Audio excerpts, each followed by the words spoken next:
Hey, this is our very first demo class of You Don't Know JavaScript Bootcamp within the Slim Coder Academy. So, right now the demo class is in Urdu and Hindi language, but we will upload the English version soon.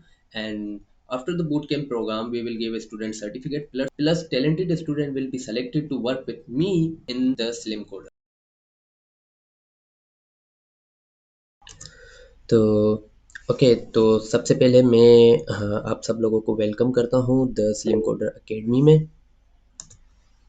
हाँ, the slim coder academy में मैं आप सब लोगों को welcome करता हूँ। तो द स्लिम कोडर एकेडमी के पीछे जो हमारा मेन मोटिव था वो ये था कि जितने भी यूनिवर्सिटी ग्रेजुएट्स हैं या स्टूडेंट्स हैं हम उन्हें प्रैक्टिकल नॉलेज दे सकें चीज़ों के हवाले से, जो कि बहुत ज़्यादा हमारे जो भी एजुकेशन सिस्टम है उसमें ये चीज़ मिसिंग है, तो हम ये चीज़ें प्रोवाइड कर सकें।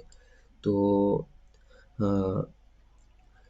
इसलिए हमने द स्लिम कोडर एकेडमी शुरू की और इसको सबके लिए सब लोगों के लिए ओपन रखा, क्योंकि हम जो है कम्युनिटीज़ को ज़्यादा प्रमोट करते हैं, तो हमने इसको एज अ कम्युनिटी रखा है। पर इसमें प्राइवेट बूट कैंप्स भी हमारे चल रहे होंगे, जो कि आज है हमारा सबसे पहला boot camp you don't know JavaScript जो है उसकी डेमो क्लास। ठीक है, तो यू डोंट नो जावास्क्रिप्ट हाँ बाय स्लिम कोडर ये हमारी सबसे पहली डेमो क्लास है। तो सबसे पहले हाँ डेमो क्लास को शुरू करने से पहले मैं अपना आपको इंट्रोडक्शन देता चलूँ कि मैं कौन हूँ।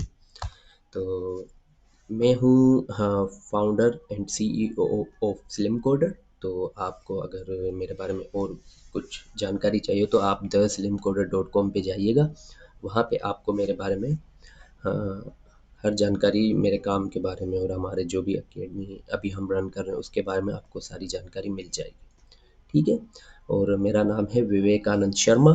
मैं सॉफ्टवेयर इंजीनियर हूँ और मेरा कुछ 3 इयर्स का इंडस्ट्री एक्सपीरियंस है, ओवरऑल 3 इयर्स का। पर उसके अलावा मैंने बहुत ही कंटेंट क्रिएशन साइड भी काम किया है, जो कि मैं साइड में करता हूँ। ठीक है, और कंटेंट टेक्निकल कंटेंट क्रिएटर जैसे यूट्यूब पे वीडियोस अपलोड करना या ब्लॉगिंग करना और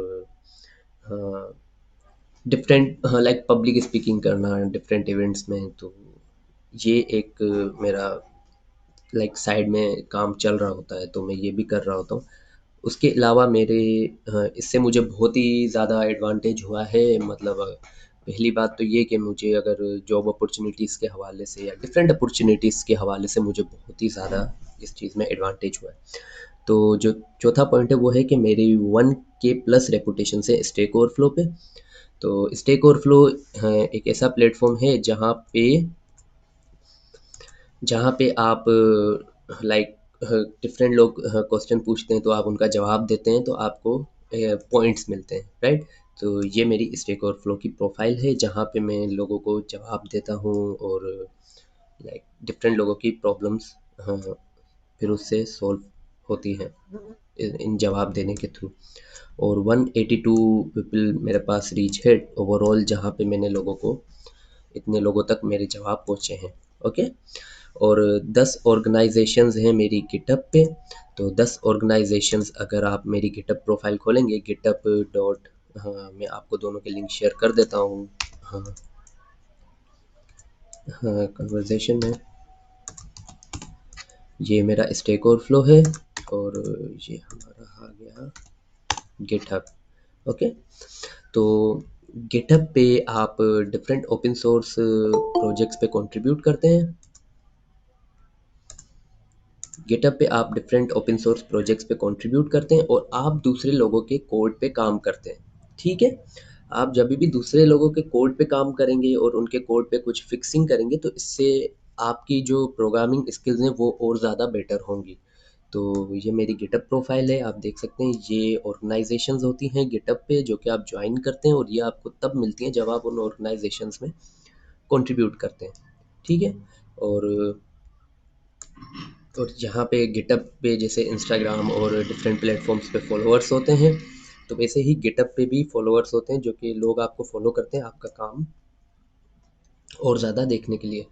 तो और गिटअप पे मेरे कुछ पिंट प्रोजेक्ट्स हैं जिन पे हाँ, हाँ, बहुत ही ज़्यादा लोगों ने कंट्रीब्यूट किया है और बहुत ज़्यादा हाँ, उन पे स्टार्स भी मिले हैं मुझे। और उसके अलावा मैं डिफरेंट ऑर्गेनाइजेशंस को गिटअप पे ज्वाइन कर रहा होता हूँ, तो मैं डिफरेंट लोगों के साथ मिल के गिटअप पे काम कर रहा होता हूँ। ठीक है, तो ऐसे ही करके मुझे 11 ऑर्गेनाइजेशंस मेरी ओवरऑल गिटअप पे हैं। ओके, तो अब उसके बाद हाँ, जो है मैं एक टाइम मेरा आर्टिकल जो है वो ट्रेंड हुआ था मीडियम पे, और इसका भी मैं लिंक आपसे शेयर कर देता हूँ।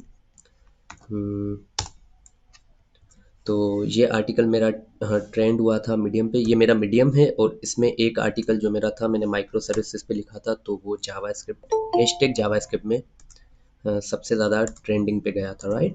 तो आप जब भी कंटेंट क्रिएट करते हैं अपना, तो इसका इसका सिर्फ ये पर्पस नहीं है कि आप लाइक एक इसलिए कर रहे हैं कि लोग आपको जाने, पर इसका सबसे जो बड़ा जो मोटिव होता है वो ये होता है कि आप खुद को बेटर बना सकें डे बाय डे, आप खुद को अच्छा बना सकें टेक में। तो ये मेरा आर्टिकल था जो कि फीचर्ड हुआ था हैशटैग जावास्क्रिप्ट में, माइक्रो फ्रंट एंड पे था, जिसमें मैंने डिफरेंट रिएक्ट जेएस के फ्रंट एंड बना के और उनको इंटीग्रेट किया था। इसको हम कहते हैं माइक्रो फ्रंट एंड। और मैं एक बार फीचर्ड हुआ था w3schools.com। हाँ, तो w3schools.com वालों को डिफरेंट स्टोरीज चाहिए थी लोगों की, तो वहाँ पे मैंने उनको पिच किया, तो उन्हें मेरी स्टोरी पसंद आई, तो उन्होंने मुझे हाँ लाइक फीचर्ड किया था अपने पेज पे, इंस्टाग्राम पे और डिफरेंट प्लेटफॉर्म्स पे। W3 schools आप लोगों ने सुना ही होगा। W3 schools बहुत औसम वेबसाइट है जहाँ पे आप वेब डेवलपमेंट या डिफरेंट चीज़ें बिल्कुल ईजी वे में सीख सकते हैं। ओके, तो अगर आप मुझसे कांटेक्ट करना चाहते हैं तो मैं ये हाँ, स्लाइड का लिंक आपसे शेयर कर दूंगा, और आप फिर मुझसे डिफरेंट प्लेटफॉर्म पे कांटेक्ट कर सकते हैं। अगर आप मेरी वेबसाइट देखना चाहते हैं तो आप यहाँ से भी मुझसे कांटेक्ट कर सकते हैं theslimcoder.com। यहाँ पे मेरे हाँ सारे प्लेटफॉर्म्स दिए हुए हैं, और और मैं आपको इन प्लेटफॉर्म्स के बारे में थोड़ा बहुत बताना चलूँ। वैसे ये बहुत ही बेसिक बात होगी, जैसे फेसबुक फेसबुक तो आप सभी यूज़ करते हैं, और ट्विटर ट्विटर भी नॉर्मल है, इंस्टाग्राम भी आप तस्वीरें अपलोड करते हैं इंस्टाग्राम पे देते हैं, पर जो सबसे जो इंटरेस्टिंग हाँ प्लेटफॉर्म है हम प्रोफेशनल लोगों के लिए, या अगर आप स्टूडेंट भी हैं आपके लिए, वो है लिंक्डइन।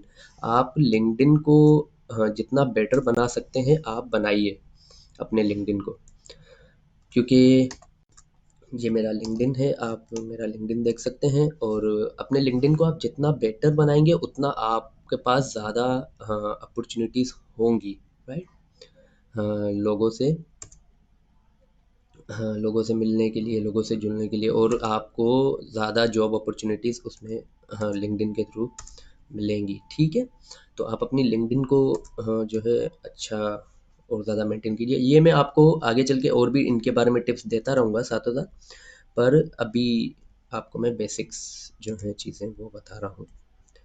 ठीक है, और हम आगे चलते हैं।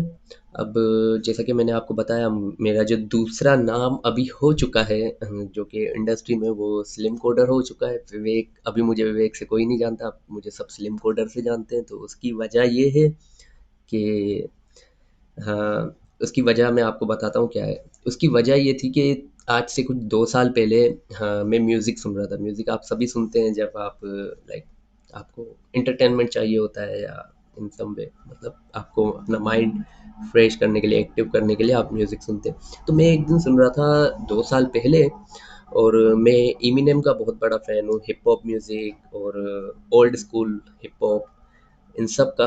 तो एक दिन मैंने इमिनेम को सुना, और मैं तब गिटहब पे बहुत ज़्यादा कंट्रीब्यूट करता था, और मेरी 1000 से 1500 कंट्रीब्यूशंस होती थी गिटहब पे। मैं इतनी इतनी करता था। मैंने सिर्फ एक एक साल ही की थी इतनी। तो एक दिन मैंने इमिनेम को सुना, तो मैंने इमिनेम को सुनते सुनते, आप यूट्यूब पे सुनते हैं तो आपके पास सजेशंस आती हैं, तो मेरे पास सबसे पहले मैंने लूज योर सेल्फ सुना, जो कि सभी सुनते हैं हम मोटिवेशन के लिए। तो उसके बाद मेरे पास सजेशन आई, मैंने सुना व्हेन आई एम गॉन, और फिर मैंने सुना my name is slim shady. तो मैं इन तीनों म्यूज़िक के बारे में, इन तीनों गानों के बारे में आपको पहले बताता चलूँ। तो लूज़ योरसेल्फ में मुझे ये पता चला कि वो इमिनेम, हाँ, इमिनेम जो है वो लोगों को, हाँ, इंस्पायर करने की बात कर रहा है। मतलब वो अपनी एक इंस्पिरेशनल स्टोरी बताने की बात कर रहा है। और मार्शल मेथड, मार्शल जब भी इमिनेम मार्शल बनता है तो वो अपनी पर्सनल लाइफ के बारे में बताता है। ठीक है, इमिनेम लोगों को, हाँ, लाइक इंस्पायर करने के लिए या लोगों को एक लाइक आगे बढ़ाने के लिए इमिनेम अपनी पर्सनल लाइफ मार्शल, और फनी, और एक तरीके से एक फनी करेक्टर होता है, तो वो इमिनेम ने स्लिम शेडी रखा है। आप जब भी देखेंगे स्लिम शेडी के, अगर इमिनेम के आप जो भी म्यूजिक सर्च करेंगे तो वो मोस्टली फनी होंगे। इमिनेम के जो भी आप म्यूजिक सर्च करेंगे, मतलब इमिनेम के आप जो भी म्यूजिक सर्च करेंगे, अगर उसमें वो इमिनेम का करेक्टर खुद हुआ तो उसमें आपको मोटिवेशनल म्यूजिक मिलेंगे। अगर मार्शल का करेक्टर हुआ तो वो उसमें आपको पर्सनल लाइफ के बारे में बताएगा। अगर स्लिम शेडी का करेक्टर हुआ तो वो फनी म्यूजिक होगा।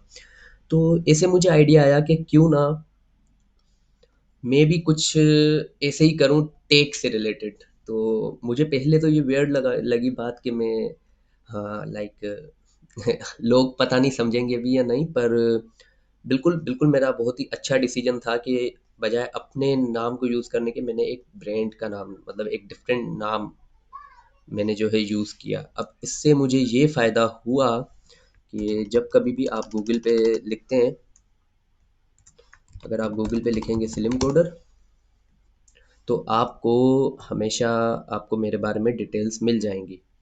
तो हमेशा आप जब भी अपने ब्रांड का नाम या डिफरेंट चीज़ों का नाम यूज़ करते हैं तो आपको हमेशा, हाँ, ये चीज़ें मिल जाती हैं। अगर मैं विवेक यूज़ करता तो विवेक, आपने सुना होगा, विवेक तो सेलिब्रिटी भी है। एक विवेकानंद शर्मा वो भी हैं, पॉलिटिशियंस भी हैं इंडिया में। तो एक सॉफ्टवेयर इंजीनियर के लिए एक पॉलिटिशियन को बीट करना मुश्किल होता है, क्योंकि पॉलिटिशियंस की बहुत ज़्यादा आवाम होती है उनको फॉलो करने के लिए। खैर, तो खैर तब तो मुझे ये चीज़ पता भी नहीं थी, मैंने जस्ट रख दिया नाम, और फिर मैं काम करता गया उस पे। तो मैंने अपने गिटअप का नाम चेंज किया, स्लिम कोडर रखा, एक लोगो, पुराना सा भद्दा सा लोगो मैंने उठाया कहीं से, किसी का कॉपी किया उसको, उस पे बस लिख दिया स्लिम कोडर, रख दिया। पर आराम-आराम से करते-करते मैं स्लिम कोडर को खुद ही रिप्रेज़ेंट करने लगा। क्योंकि पहले मैं ये चाहता था कि मैं नहीं रिप्रेज़ेंट करूँ, पर मैं बस अपने काम से लोगों को दिखाऊँ। पर आराम-आराम से चीज़ें चेंज होती गई जैसे ही मैंने यूट्यूब प्लेटफ़ॉर्म पे अपना कदम रखा उसके बाद। ख़ैर, आपने स्लिम कोडर का और गिटहब देखा, आपने मीडियम देखा, मैं आपको डेव डॉट टू के बारे में थोड़ा बहुत ओवरव्यू दे देता हूँ। डेव डॉट टू और यूट्यूब। डेव डॉट टू एक ऐसा प्लेटफॉर्म है, जैसे डेव डॉट टू मीडियम की तरह ही एक प्लेटफॉर्म है जहाँ पे आप आर्टिकल लिखते हैं, जहाँ पे आप लोगों की मदद करते हैं, सिंपल। पर डेव डॉट टू जो है वो मीडियम से इस तरीके से डिफरेंट है, क्योंकि देखें सॉफ्टवेयर इंजीनियर होता है उसे ओपन सोर्स चीज़ों का बहुत ज़्यादा शौक होता है, राइट।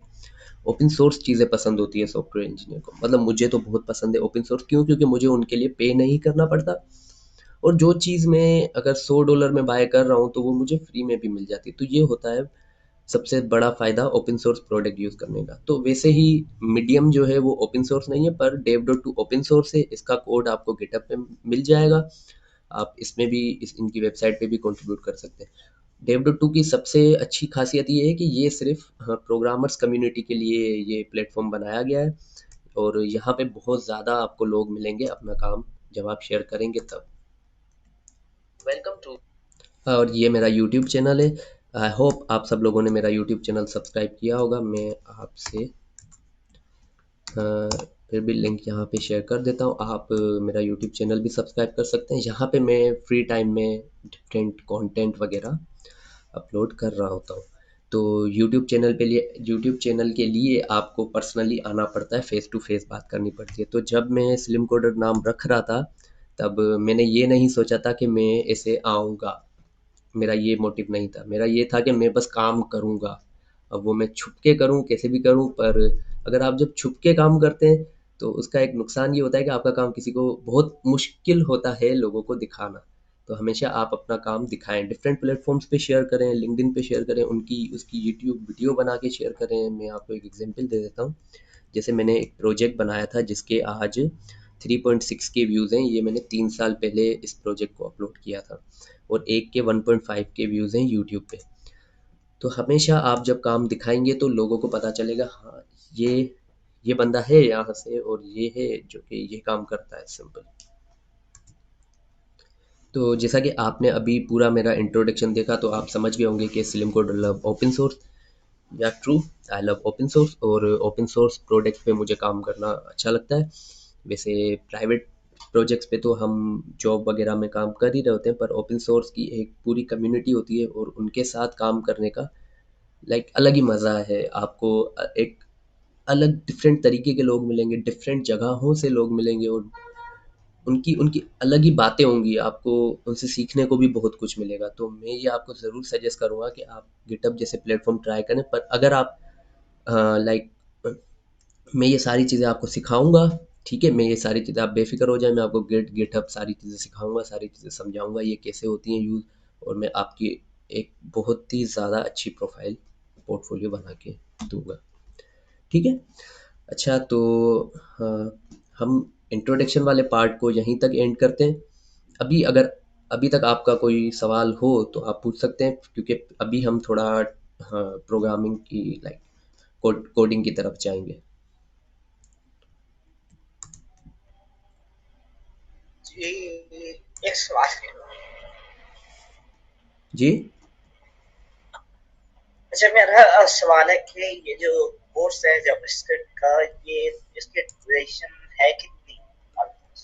मोस्टली हमारे जो भी बूट कैंप की ड्यूरेशन है वो 3 मंथ्स की है, और हमारे अभी अभी 2 बूट कैंप भी अनाउंस हुए हैं, और दोनों की 3 मंथ्स है। पहले जावास्क्रिप्ट की 3 मंथ, और मर्न स्टेक की 3 मंथ। तो अगर आप बिल्कुल बिगनर हैं तो मेरी सजेशन ये कि आप जावास्क्रिप्ट में आए, जावास्क्रिप्ट सीखें, और फिर मर्न स्टेक वाली बूट कैंप में आए।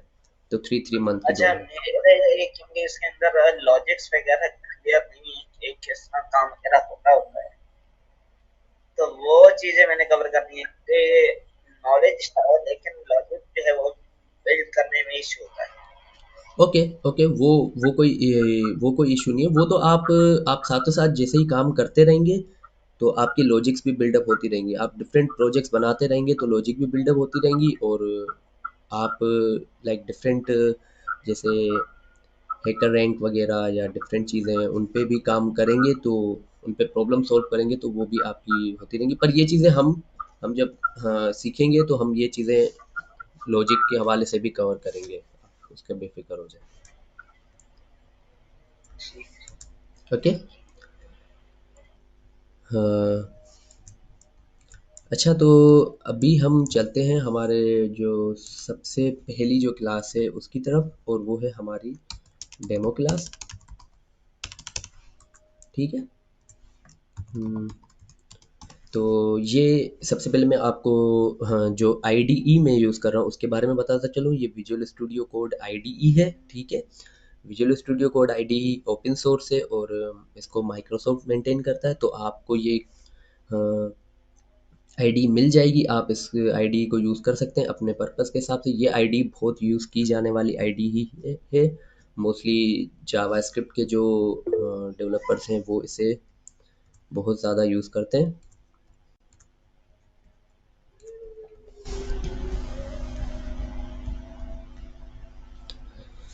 हाँ, आईडीई और कोड एडिटर नहीं, वैसे वैसे आईडीई हम इंटीग्रेटेड डेवलपमेंट एनवायरनमेंट कहते हैं। मोस्टली कोड एडिटर्स कुछ कुछ ऐसे होते हैं जिसमें हम एक्सटेंशन तक भी नहीं इंस्टॉल कर सकते। अब जैसे अगर आप देखें तो एक तरीके से आप नोटपैड को भी कोड एडिटर कह सकते हैं, पर आईडीई एक पूरा डेवलपमेंट एनवायरनमेंट होता है जिसमें हम डिफरेंट एक्सटेंशंस को यूज़ कर सकते हैं, राइट।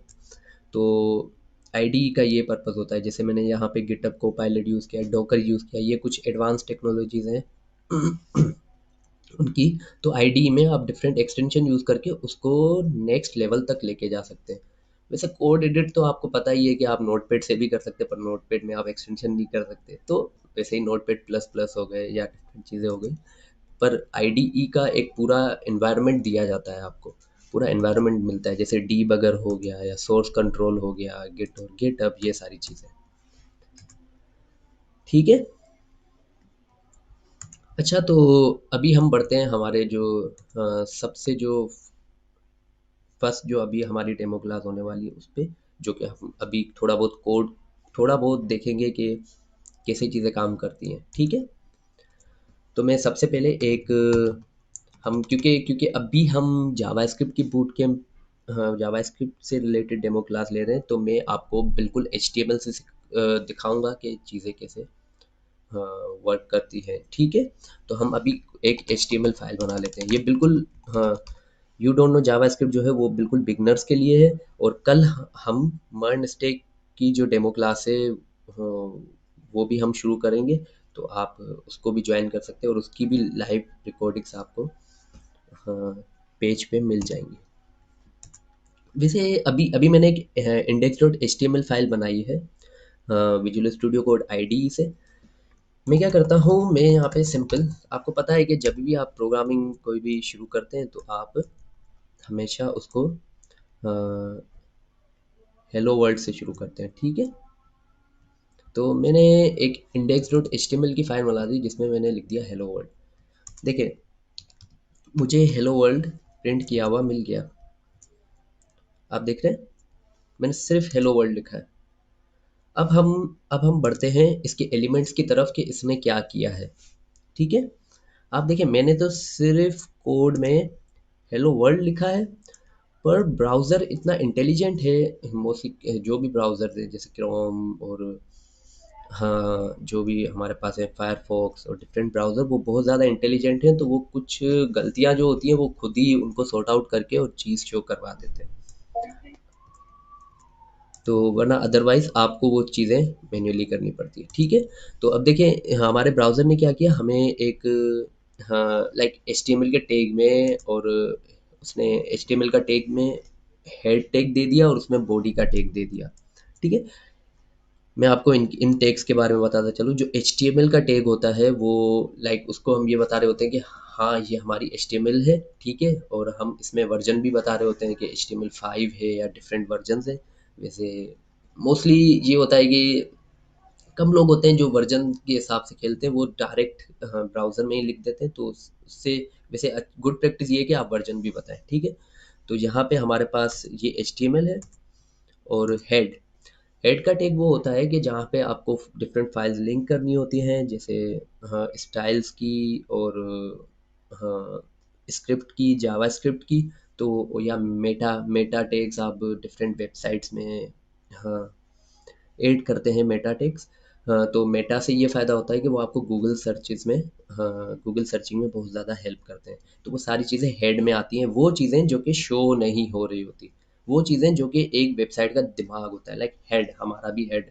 तो और हमारी भी बॉडी है, हमारी बॉडी शो हो रही होती है, पर हमारे अंदर की जो चीज़ें हैं हेड में, वो जो भी हम सोच रहे होते हैं, वो क्या है वो किसी को पता नहीं चलती। तो वो ना ही हमें वो किसी को दिख भी नहीं रही होती, वो सिर्फ हम सोच रहे होते हैं। तो वो है हेड। वहाँ पे जो भी चीज़ें आप डालेंगे वो किसी को दिखेंगी नहीं, पर उस मतलब हेड में जो भी चीज़ें आप डालेंगे वो बहुत ज़्यादा हमारी वेबसाइट को इम्प्रूव करेंगे। अब जैसे वो स्टाइल्स भी हो सकते हैं, या वो स्क्रिप्ट भी हो सकता है, या वो मेटा भी हो सकता है, ठीक है? Meta data. तो और उसके बाद हमारे पास बॉडी होती है, बॉडी में हम जो भी लिखते हैं वो हमारे पास ब्राउज़र पे शो होता है, ठीक है? तो अब मैं क्या करता हूँ कि मैं HTML5, ठीक है? ये मैंने लिखा हाँ, विजुअल स्टूडियो कोड में HTML5, तो इसने मुझे ये सजेशन दिया, मैं आपको इसके बारे में हाँ, थोड़ा बहुत बता देता हूँ। तो सबसे पहले हाँ, डॉक टाइप HTML जो है, मैंने जैसा कि कोर्स की आउटलाइन में आपको पता ही होगा कि मैंने आपको ये कहा था कि मैं आपको HTML5 पढ़ाऊँगा।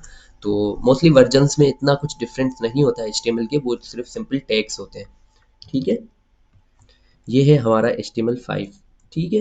और यहाँ पे जो डॉक टाइप HTML है वो ये रिप्रेजेंट कर रहा है कि ये जो HTML का वर्जन है वो HTML5 का वर्जन है, सिंपल। वैसे ही डिफरेंट पुराने वर्जन्स भी हैं, वो उनकी उनकी रिप्रेजेंटेशन डिफरेंट है।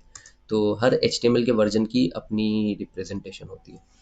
और HTML का टैग हमने यूज़ किया है कि हम ये बताना चाह रहे हैं कि ये HTML5 है, और HTML के टैग के अंदर हमने एक एट्रीब्यूट दिया है लेंथ। ये सारे एट्रीब्यूट के बारे में हम फर्दर और ज़्यादा स्टडी करेंगे। तो लैंग्वेज लैंग्वेज हम कौन सी यूज़ करना चाह रहे हैं, और हम हमारे जो भी इस एचटीएमएल में लैंग्वेज है वो क्या है, तो वो हम लैंग कीवर्ड के थ्रू देते हैं, और हमने कहा है इंग्लिश। ठीक है। और हेड हेड में जैसा कि मैंने आपको बताया, हमारे पास मेटा टैग्स आते हैं। मेटा में हम डिफरेंट एट्रीब्यूट्स देते हैं। ठीक है। और हम हमारे जो भी स्क्रिप्ट्स को लिंक करना और स्टाइल्स को लिंक करना वो हम हेड में करते हैं। तो head is like Meta data of for the document. ठीक है। इसमें मेटा डेटा होता है, इसमें टाइटल्स आ जाते हैं, इसमें स्क्रिप्ट्स आ जाती हैं, इसमें स्टाइल्स आ जाते हैं, इसमें और भी कई ज़्यादा चीज़ें होती हैं हेड में। तो हम सबसे पहले मेटा के बारे में डिस्कस कर लेते हैं। हम मेटा टैग्स वो होते हैं जो कि अ, जैसे आप ये देखें, हमने यहाँ पे मेटा टैग यूज़ किया हुआ है, जिसमें हम लाइक ये कह रहे हैं कि ये व्यू पोर्ट है और इसकी जो कंटेंट की विड्थ है वो इनिशियल स्केल, मतलब आप हम ये कहना चाह रहे हैं कि अगर ये वेबसाइट अगर कोई भी खोले और ये एचटीएमएल खोले तो उसको उसके व्यू पोर्ट पे जो भी उसकी स्क्रीन है उस पे दिखे,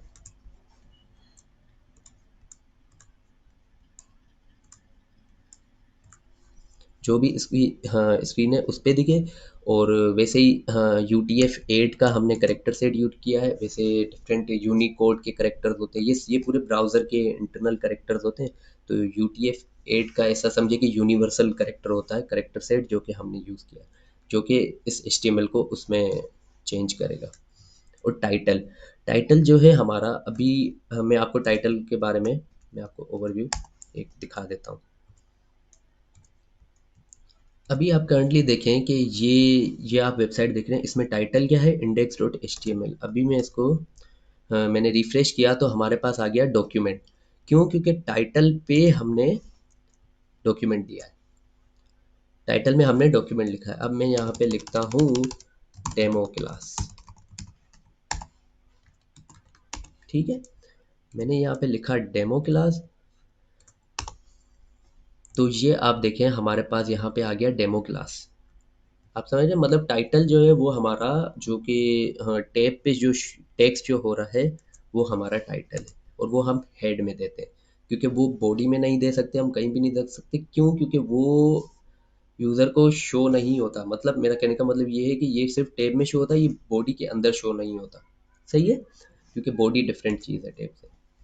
और जैसा कि हमने देखा कि बॉडी बॉडी वो जैसे आपकी बॉडी है, आप आपका वेट क्या है, आप कैसे मतलब आपका कलर क्या है, आप अ, वो सारी चीज़ें आपको मतलब मैं अगर देखूँ आपको तो मैं आपको बता सकता हूँ आपका ये कलर है, आपकी लाइक ये हाइट है और आपका ये वेट है, एक अंदाज़ा लगा के वो मैं आपकी बॉडी से अंदाज़ा लगा सकता हूँ।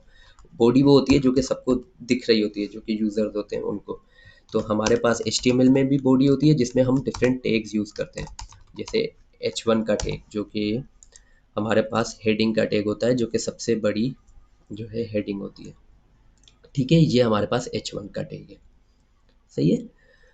वैसे ही हमारे पास डिफरेंट होती हैं, जैसे H2 उससे भी ज़्यादा छोटी होती है। और ऐसे ही हमारे पास डिफरेंट हेडिंग के टैग्स होते हैं। H6 सबसे छोटी हेडिंग होती है। HTML की सबसे गुड प्रैक्टिस ये है कि आप हर चीज़ को टैग्स में हाँ इनक्लोज करें। ये सबसे ज़्यादा ज़रूरी है। अगर आप कुछ शुरू कर रहे हैं तो उसको फिर उसी टैग में बंद करें। और उसके बाद हम पैराग्राफ पे आ जाते हैं। Paragraph P tag is a paragraph tag. This is this is a paragraph. और दिस इज हेडिंग। तो मैंने एक हेडिंग रख दी और एक पैराग्राफ रख दिया। आप ये देखें, this is a heading, this is a paragraph. और अगर मैं हेडिंग का और जो है उसकी साइज बढ़ाना चाहता हूँ तो मैं इसको H1 कर दूंगा। अब आप देखें, ये हमारी हेडिंग है, ये हमारा पैराग्राफ है। तो हर वेबसाइट में डिफरेंट हमारे पास टैग्स होते हैं। जैसे यहाँ पे HTML में इमेज का टैग होता है जिसमें हम इमेजेस यूज़ करते हैं, राइट। और हमारे पास हम इसके अंदर और भी ज़्यादा चीज़ें हैं, वो मैं आपको बताता रहूँगा। ठीक है। तो अभी हम चलते हैं और हम एक CSS की फ़ाइल बनाते हैं। ये मैं आपको थोड़ा बहुत ओवरव्यू देने के लिए बता रहा हूँ। तो मैंने लिख दिया स्टाइल डॉट CSS, ठीक है।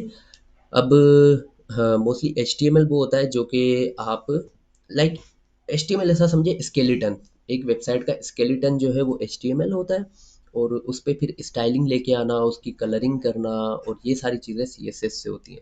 अब जैसे आपका स्केलेटन है, सबका स्केलेटन मोस्टली, हाँ, ये अगर अगर अगर आपका मैं वेट हटा दूँ, आपका लाइक स्टाइल हटा दूँ, आपकी बॉडी का आपका कलर हटा दूँ, तो स्केलेटन बचेगा, वो स्केलेटन HTML है। और उसमें जो स्टाइलिंग आ रही है, उसमें जो वेट सारी चीज़ें वो CSS से की जाती है, ठीक है। तो CSS स्टाइलिंग के लिए यूज़ होता है। इसको कहते हैं कॉस्केडिंग स्टाइल शीट, ठीक है। आप इसके बारे में सर्च कीजिएगा। CSS की फुल फॉर्म ये है, और HTML की है हाइपर टेक्स्ट मार्कअप लैंग्वेज। हाँ, सब एक और बात आपको बताना चलूँ, HTML प्रोग्रामिंग लैंग्वेज नहीं है। आप इसमें कंफ्यूज नहीं होइएगा। HTML इज़ मार्कअप लैंग्वेज, जो कि वेबसाइट पे चीज़ें हमें हम मार्क करवाने के लिए शो करते हैं, क्योंकि कुछ कुछ लोग आजकल मीम्स भी मैं देख रहा हूँ डिफरेंट ग्रुप्स में बन रही हैं, जो कि कह रहे हैं कि मैंने HTML से नासा हैक किया। तो HTML से नासा हैक नहीं हो सकता, वो फिर आपको डिफरेंट उसके लिए हैकिंग सीखनी पड़ेगी, ठीक है। अगर आप मेरे पास नासा हैक करने आए हो तो आप गलत जगह पे आए हो, सही है। पर आप, मैं आपको बताता हूँ कि HTML से हम मतलब डिफरेंट इंटरेस्टिंग चीज़ें भी कर सकते हैं। अब जैसे मैंने H1 का टैग लिया स्टाइल में, और मैंने इसको कहा कि आप बैकग्राउंड कलर कर दो ग्रीन, ठीक है। मैंने स्टाइल का टैग लिया, पर मैंने इसको कहा कि आप H1 में बैकग्राउंड का कलर कर दो ग्रीन, सही है। और पर अभी अभी आपने देखा मैंने स्टाइल की फाइल क्रिएट तो की, पर मैंने इसे लिंक नहीं किया, राइट। आप समझ रहे हो मेरी बात। मैंने आपको पहले ही बताया था कि हमें इसको लिंक करना पड़ेगा। अ, हमें इसको लिंक करना पड़ेगा CSS हमें हमारी लिंक करनी पड़ेगी, ठीक है। तो मैंने लिंक के टैग में अपनी जो भी CSS थी वो ऐड कर दी, स्टाइल डॉट CSS। इसके थ्रू, सजेशन के थ्रू मैंने ऐड कर दी लिंक, और स्टाइल शीट और स्टाइल डॉट CSS, सही है। ये देखें, ये हमारी हेडिंग का एक ग्रीन कलर आ चुका है। तो अब, हाँ, मैं ये चाहता हूँ कि मैं पैराग्राफ पे कुछ और कलर करूँ, तो मैं यहाँ से इसका बैकग्राउंड कलर भी, हाँ, चेंज कर सकता हूँ। मैं कुछ भी रख सकता हूँ, जैसे पर्पल।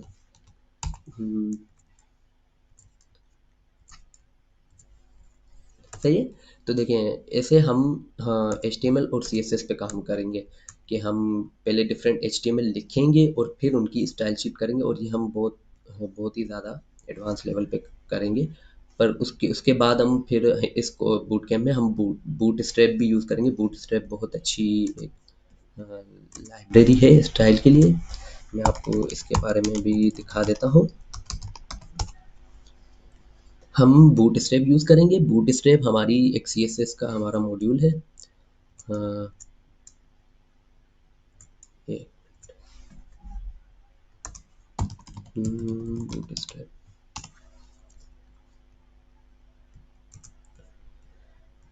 बूटस्ट्रैप हमें बहुत ज़्यादा हेल्प करता है फास्ट और रिस्पॉन्सिव वेबसाइट बनाने में। वरना वैसे अगर आप सिंपल CSS से रिस्पॉन्सिव करने जाएं तो बहुत ही ज़्यादा आपके लिए टाइम कंज्यूमिंग होंगी चीज़ें, पर बूटस्ट्रैप ये चीज़ें आसान कर देता है। तो ये चीज़ हम इसमें हमारी वेबसाइट्स में आगे चल के यूज़ करेंगे, जो कि हम जब भी उन पे काम करेंगे, ठीक है। तो ये हमारी आ गई एक स्टाइल डॉट CSS की फाइल, सही है। अब हम, हाँ, अब मैं आपको एक और चीज़ बताता चलूँ। मैं अगर इसको यहाँ से अभी कमेंट कर देता हूँ, मैंने अपनी लिंक जो है कमेंट कर दी, मैंने अपने पेज को रिफ्रेश किया, तो मैं फिर से बैकवर्ड उसी पे आ गया। और अगर मैं चाहूँ तो मैं, हाँ, स्टाइल यहाँ पर भी कर सकता हूँ हेड के अंदर, ठीक है। मैं हेड के अंदर भी स्टाइल कर सकता हूँ। एक होता है, हाँ, एक होता है, हाँ, बाहर का स्टाइल जो कि हम फाइल बना के करते हैं। एक होता है इनर HTML स्टाइल जो कि हम एक HTML में करते हैं। और एक होता है इनर एलिमेंट स्टाइल, जिसको हम यहाँ पे करते हैं, ठीक है। तो ये डिफरेंट स्टाइल की करने की डिफरेंट तरीके होते हैं। तो मोस्टली ये वाला जो तरीका अभी हमने यूज़ किया style dot C S S की फ़ाइल बना के और फिर, तो मोस्टली ये तरीका यूज़ किया जाता है। इसकी वजह ये है कि हमारी फिर जो भी स्टाइलिंग होती है वो एक जगह पे होती है, तो उसकी हमें लाइक मेंटेन करना उसको आसान हो जाता है, बजाय हम हर हर फाइल में ऐसे स्टाइल करें या फिर हम एक एक एलिमेंट पे स्टाइल करें। इनको मेंटेन करना बहुत मुश्किल है और इनको रीयूज़ करना भी बहुत मुश्किल है। मतलब अब सपोज़ अभी मैंने यहाँ पे एक फ़ाइल बनाई है और मेरे पास अब index two dot H T M L आ जाती है, तो मुझे अगर मैंने ऐसे किया है तो मुझे इसको कॉपी करके वहाँ पर लेके जाना पड़ेगा। पर अगर मैंने फ़ाइल बनाई है तो मुझे सीधा इस फ़ाइल को लिंक करना पड़ेगा। तो मोस्टली वेबसाइट्स में ये होता है कि हम एक मेन स्टाइल की फ़ाइल बना देते हैं और उसको हम फिर डिफरेंट चीज़ों के साथ उसको फिर different H T M L की फ़ाइल के साथ लिंक करते हैं, पर उसकी सारी स्टाइलिंग यहाँ पे होती है, ठीक है। अभी मैंने इसका लिंक जो है स्टाइल का ख़त्म कर दिया। देखें अभी भी स्टाइल आ रहा है, पर मैंने इसका लिंक ख़त्म कर दिया। क्यों? क्योंकि मैंने इसको स्टाइल यहाँ पे ऐड किया हुआ था। मैं इसको अब कमिट करता हूँ और मैं लिंक का कमिट हटाता हूँ। अब ये फाइल से आ रहा है बजाय उसके जो एच टी एम एल है वहाँ से नहीं, पर ये इस style dot C S S की फ़ाइल से आ रहा है। ये बिल्कुल बेसिक्स चीज़ें हैं और आपने आई होप आपने थोड़ा बहुत तो एच टी एम एल पे काम किया ही होगा। क्यों? क्योंकि एच टी एम एल जब जब मैं था यूनिवर्सिटी में तो मुझे बहुत ज़्यादा ये चीज़ें अट्रैक्ट करती थी। क्यों? क्योंकि ये चीज़ें दिखती हैं, काम जब आप काम करते हैं तो ये चीज़ें आपको दिख दिख रही होती हैं कि मुझे ये स्टाइल करना है, मुझे इतनी पेडिंग करनी है, इतनी मार्जिन करनी है। तो ये सारी चीज़ें आपको दिखती होती हैं, तो लोग मोस्टली जो भी वेब डेवलपमेंट की तरफ जाते हैं तो वो एच टी एम एल और ये तो सबसे पहले ही करते हैं, फर्स्ट ईयर में ही मोस्टली।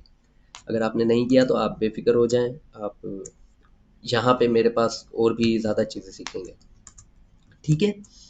अभी हमने index dot H T M L की फ़ाइल बना ली, हमने उसको स्टाइलिंग दे दी। अब जो सबसे जो एक चीज़ होती है हर वेबसाइट में, वो होता है उसकी प्रोग्रामिंग करना, उसकी स्क्रिप्टिंग करना, राइट? वो हम कैसे करेंगे? ठीक है, वो हम करेंगे जावा स्क्रिप्ट से। इसका इसका हम और भी ज़्यादा जो है एडवांस वर्जन भी देखेंगे स्क्रिप्ट का, पर अभी के लिए मैं आपको थोड़ा बहुत ही इसका आपको इसकी आपको बेसिक दे देता हूँ।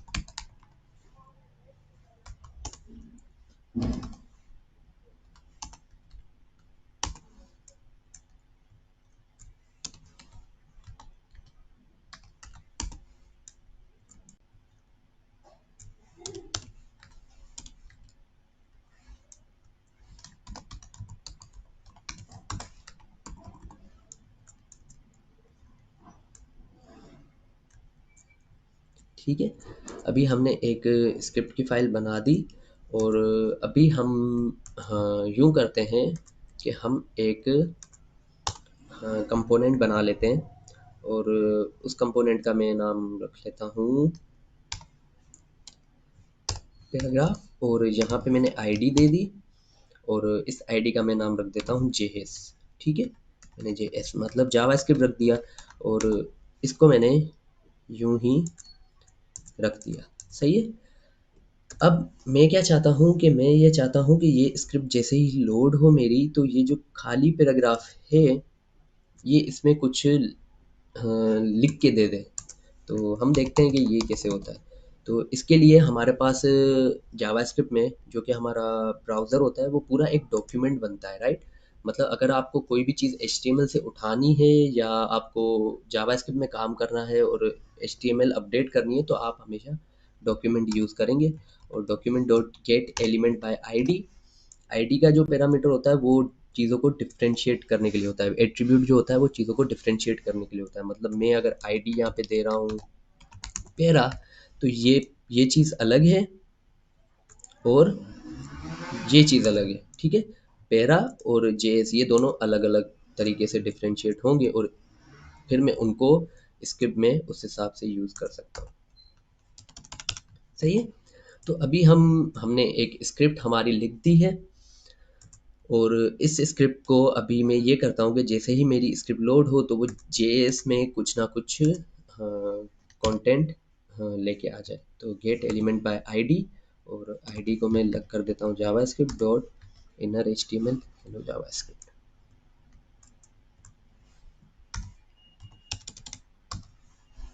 हम्म, ठीक है। तो अभी हमने हमारा पैराग्राफ बना दिया, उसकी आईडी दे दी, हमने इस स्क्रिप्ट को लिंक कर दिया, और हमने उस स्क्रिप्ट को कहा कि जैसे ही जेएस को आप गेट करें तो उसका इनर एचटीएमएल चेंज कर दें। तो लेट्स सी। अभी हमारे पास, अब देखें, अभी हमारे पास एक इशू हुआ कि हमारे पास स्क्रिप्ट लोड नहीं हुई। तो इसकी वजह ये थी, आप जब भी देखें ना, अगर आपके पास कोई भी एरर आ रहा है या कोई भी मसला आ रहा है तो आप हमेशा कंसोल पे जाएं। जावास्क्रिप्ट के जो भी एरर्स होते हैं वो कंसोल पे शो होते हैं, ठीक है। तो इससे आपको ये फ़ायदा होगा कि आप देख सकते हैं कि मेरे पास क्या एरर आ रहा है और कहाँ पे एरर आ रहा है। आप जैसे ही इस कंसोल पे यहाँ पे क्लिक करेंगे तो ये आपको बता देगा कि यार ये मसला हुआ है, मतलब ये इसको जेएस नहीं मिल रहा। और हम ये देखना चाह रहे हैं कि हमारी स्क्रिप्ट लोड हुई है। अगर आप ये देखना चाहते हैं कि यार ये जो स्क्रिप्ट मैंने लिंक की थी वो लोड हुई भी है या नहीं, तो आप सोर्सेज में जा सकते हैं। सोर्सेज में जा सकते हैं और आप स्क्रिप्ट को देख सकते हैं कि मेरे पास स्टाइल भी आ रहा है, मेरे पास स्क्रिप्ट भी आ रही है, और मेरे पास एचटीएमएल भी आ रहा है। ठीक है।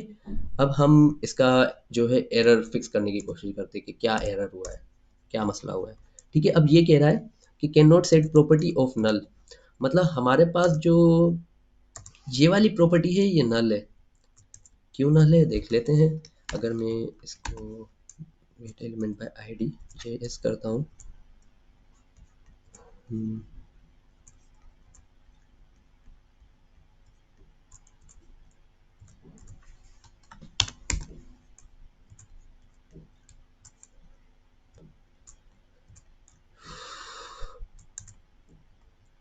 एक मिनट।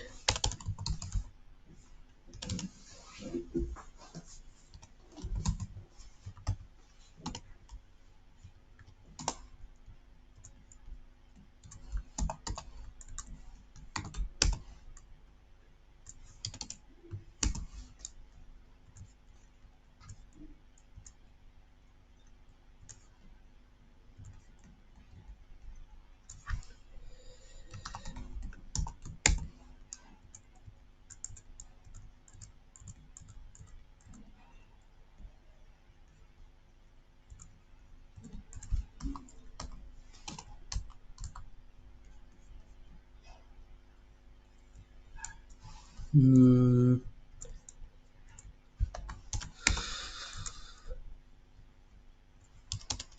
अब हम दोबारा से अपनी स्क्रिप्ट को लिंक करते हैं, और हमारी स्क्रिप्ट भी लोड हो चुकी है, हमारा ये भी आ चुका है गेट एलिमेंट बाय आईडी। अब आपको मैं एक और तरीका बताने जा रहा हूँ। वो तरीका होता है हमारा, मतलब सर्चिंग का तरीका, जो कि अगर अगर मैं यहाँ पे उलझ गया, अब मैं क्या करूँ? अब मैं तो बैठा रहूँगा। तो इसके लिए मैं जो आपको तरीका सिखाऊंगा वो है सर्चिंग का, और ये बहुत ज़्यादा ज़रूरी तरीका है। ये क्यों? क्योंकि सभी फंसते हैं। ठीक है, प्रोग्रामिंग में सभी उलझते हैं, सभी फंसते हैं। और अब मैं आपको बताऊंगा कि आपको सर्चिंग कैसे करनी है। तो सबसे पहले सर्चिंग करने का ये तरीका होता है, हाँ, हाँ, गूगल पे। अब गूगल पे गूगल पे इसलिए क्योंकि गूगल की आपको हर चीज़ मिल जाएगी। यहाँ पे आपको स्टैक ओवरफ्लो की जो है, हाँ, डिफरेंट सवालात के जवाबात मिल जाएंगे आपको। आपको डॉक्यूमेंटेशन मिल जाएगी। तो अभी मैं लिखने जा रहा हूँ, मेरे पास जो एरर आया वो कि हाँ, गेट एलिमेंट बाय आईडी का मैं मेथड लिख लेता हूँ। मैं देखता हूँ कि ये क्या है मेथड, ये क्यों मसला कर रहा है मेरे पास। ठीक है। तो हमारे पास सबसे पहले जो है W3 स्कूल्स की जो है एग्जाम्पल सबसे पहले खुली है। और ये मसला इसलिए हुआ है क्योंकि हम्म,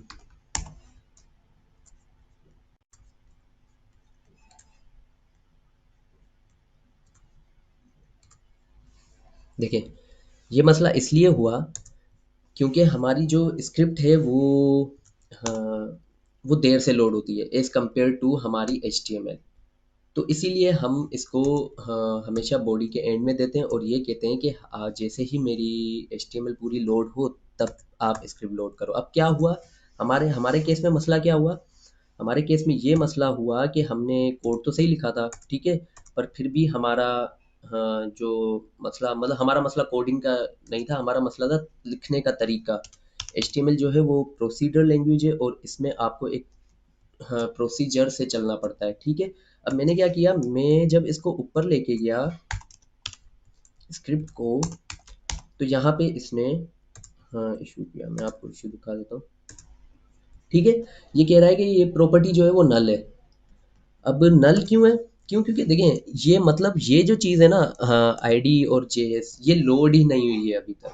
इसका कहने का मतलब ये नल तो नहीं होनी चाहिए। आप देखें ये नल तो नहीं होनी चाहिए। क्यों? क्योंकि हम यही कह रहे हैं कि आप आईडी से गेट करें जावास्क्रिप्ट को और फिर उसके इनर एचटीएमएल में आप हेलो जावास्क्रिप्ट लिखते हैं। ये नल तो नहीं होनी चाहिए। तो क्या होता है कि हम मोस्टली इसके लिए जे क्यूरी यूज़ करते हैं, किसी दौर में यूज़ करते थे। अभी तो जे क्यूरी जो है वो बहुत कम यूज़ की जाती है, पर इसका जो बेस्ट तरीका है वो ये है कि आप अपनी जो स्क्रिप्ट है उसको बॉडी के एंड में एड करें ताकि आपकी पूरी एचटीएमएल पहले लोड हो जाए, उसके बाद आपकी स्क्रिप्ट रन हो, ठीक है। तो इससे हमारी स्क्रिप्ट जो है वो चल चुकी है। अब मैं आपको थोड़ा बहुत गूगल सर्चेस के बारे में बताता हूँ कि आपको सर्च चीज़ें कैसे करनी है। अब जैसे सपोज़ हाँ, गूगल सर्च इसलिए मैं ये चीज़ आपको इसलिए बता रहा हूँ क्योंकि ये चीज़ शुरू-शुरू में जब मैंने अपने करियर की स्टार्टिंग ली थी, मतलब मैं जब यूनिवर्सिटी में ही था तो मुझे सर्चिंग में बहुत ज़्यादा इश्यूज़ आते थे। मतलब मुझे ये नहीं पता होता था कि मुझे सर्च क्या करना है। तो एक एग्ज़ाम्पल ले लेते हैं। एक एग्जांपल ले लेते हैं कि हाँ, आपको स्टाइल जो है सीएसएस की वो लिंक करनी है। तो आप सिंपल लिखें हाउ टू हाँ, link style sheet in HTML और आप आपकी जो पसंद की वेबसाइट हो आप उस पे जा सकते हैं, ठीक है। तो ये हमारी मुझे स्टैक ओवरफ्लो बहुत पसंद है जैसा कि आपने देखा। तो आप आगे आगे बस उसके ना अपनी वेबसाइट का पसंदीदा वेबसाइट का नाम लिख दें जो भी आपको पसंद हो। मोस्टली जब भी आपके सवाल होते हैं ना तो उसका जवाब आपको स्टैक ओवरफ्लो पे ही मिलेगा, क्योंकि जो डिफरेंट वेबसाइट्स हो गई जैसे W3 schools .com या डिफरेंट वेबसाइट्स होगी उनमें डॉक्यूमेंटेशंस होती हैं, राइट। उनमें डॉक्यूमेंटेशंस होती है और क्यूएनए का काम वो नहीं करती। तो सबसे बेस्ट प्रैक्टिस ये है कि आप अपना सवाल यहाँ पे लिखें हाउ टू हाँ लिंक स्क्रिप्ट इन एचटीएमएल और आगे स्टैक और फ्लो लिख दें या जो भी आपको प्लेटफॉर्म पसंद हो। तो आपको यहाँ से स्टैक और फ्लो से उसका जवाब मिल जाएगा और आप ऐसे आसानी से अपनी चीज़ें सर्च कर सकते हैं। और आप देख लें इन्होंने बताया भी है कि कैसे लिंक करना है, कैसे क्या करना है। तो आप कभी भी फँसें, तो आप बस अपना सवाल लिखें और आप स्टैक ओवरफ्लो लिखें। इसकी इसकी मैं बिल्कुल आपको इन चीज़ों की प्रैक्टिस करवा दूँगा। ये कोई कोई हाँ, डिफ़िकल्ट चीज़ नहीं है सर्चिंग करना, ये करना, वो करना। ये आप आराम-आराम से जैसे ही आप मेरे साथ काम करते रहेंगे बूट कैम्प में, आप ये चीज़ें सीखते रहेंगे, ठीक है? अभी अभी आपने देखा कि हमने अपनी स्टाइल शीट भी लोड कर दी, हमने अपनी स्क्रिप्ट भी लोड कर दी और हमने जेएस में this is this is JavaScript की जो है वो लिख दिया, ठीक है। हेलो जावास्क्रिप्ट का हमने उसका इनर टेक्स्ट लिख दिया। अब मैं बस एक लास्ट चीज़ करने जा रहा हूँ, वो ये है कि मैं चाहता हूँ कि इस जेएस का स्टाइल जो हो वो डिफरेंट हो, राइट। इस जेएस का स्टाइल जो हो वो डिफरेंट हो, इस पैराग्राफ का डिफरेंट हो। तो मैं यहाँ पे एक आईडी दे देता हूँ जैसा कि मैंने आपको पहले बताया पैरा। और स्टाइल शीट में मैं इसको पैरा कर देता हूँ। इसका कलर मैंने पर्पल कर दिया और इसका जो मैंने जेएस का जो आईडी बनाई थी उसका मैं बैकग्राउंड कलर कर देता हूँ येलो, ठीक है।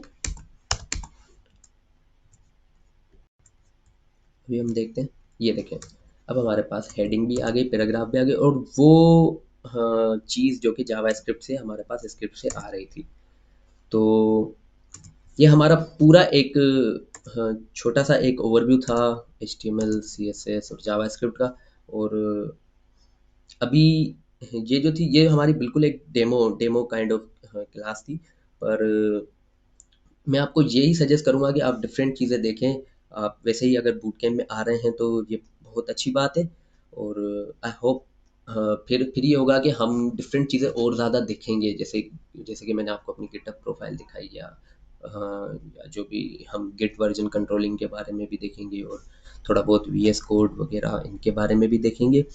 और उसके अलावा हम हाँ, फायरबेस वगैरह और बूटस्ट्रैप के बारे में भी हम एक इसमें यू डोंट नो जावास्क्रिप्ट में हम बिल्कुल एचटीएमएल से शुरू करेंगे, एचटीएमएल5 से सीएसएस तक लेके जाएंगे। उसके बाद जावास्क्रिप्ट में हम डिफरेंट अपने प्रोजेक्ट्स बनाएंगे। तो उससे आपकी जो है, आप जैसे ही प्रोजेक्ट्स भी बनाएंगे साथों साथ, तो आपकी लॉजिक बिल्डिंग भी अच्छी होती रहेगी। और एक और चीज़, आपको हर वीकेंड पे फिर उसके हिसाब से असाइनमेंट्स भी मिलती रहेंगी, तो ताकि आप थोड़ा लॉजिक बिल्डिंग पे भी अपना काम कर सकें। और वो तभी होगा जब हम जावास्क्रिप्ट की यू डोंट नो जावास्क्रिप्ट में हम जैसे ही जावास्क्रिप्ट की तरफ मूव होंगे, तो मैं थोड़े बहुत आपको लॉजिक्स के रिलेटेड असाइनमेंट्स भी देता रहूँगा, ताकि आपकी लॉजिक बिल्डिंग भी इम्प्रूव हो उन चीज़ों को लेके। जावास्क्रिप्ट में वही चीज़ें यूज़ होती हैं जो कि हर प्रोग्रामिंग लैंग्वेज में यूज़ होती हैं, जैसे लूपिंग हो गई और ये सारी चीज़ें हो गई।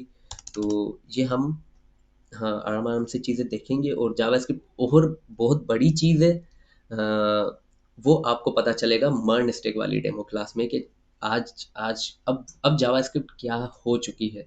मतलब जब आप मर्न स्टैक को देखेंगे कि कैसे आप डेटाबेस का एक कनेक्टिविटी करते हैं, मोंगोडीबी में, एक्सप्रेस जेएस में कैसे अपने सर्वर लिखते हैं, तो ये सारी चीज़ें आपको हाँ, मर्न स्टैक के हाँ, जो डेमो क्लास है कल, उसमें आपको ये चीज़ें पता चलेंगी। तो आज के लिए इतना ही। ये हमारी जो है डेमो क्लास में यहाँ पे एंड कर रहा हूँ इसे।